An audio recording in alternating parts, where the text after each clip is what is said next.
Now that we've looked at the six trig functions, and their applications in a circle, we're going to go ahead and evaluate the functions given a point. So you guys had done this prior. You guys had looked at a triangle, right? It's a right angle triangle with this theta in the middle. And I told you your point was 3 and -4, and those were your side lengths, and then you use the Pythagorean theorem to find that missing side. We are doing the same exact thing now, except you guys are looking at the unit circle, or a circle in general. Sorry, I keep saying unit circle because we're getting there. A circle in general, it says that you have this point right there.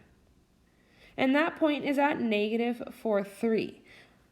That is my x and that is my y. So my x is -4 and my y is 3. I need to find my length of my radius, which is also my hypotenuse. So I have the first step already in here set up. So I put in,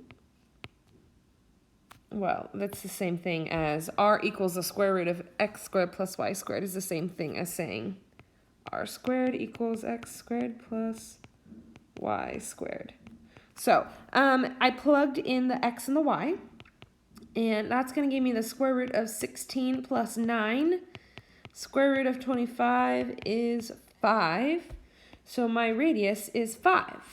So I know all three sides to my triangle, and I can go ahead and evaluate my 6 trig functions. I have sine, cosine, and tangent. I don't know why I wrote all of tangent out.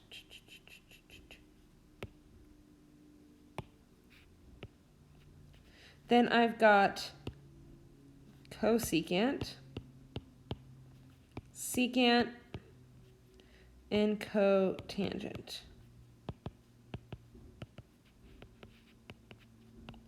So sine is opposite over hypotenuse, which in this case is y over r, which is 3 over 5.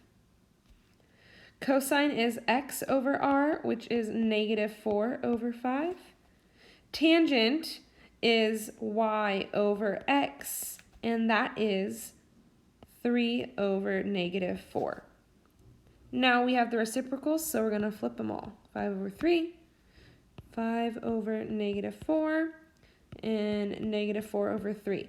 Now the stipulation for any function is if 0 is in the denominator, it's undefined, so we always want to check for that. In this problem we check for it and we don't see that, so you are good to go, and those are your 6 trig functions. So not that big of a stretch from what you guys were doing in, I believe that was lesson 1.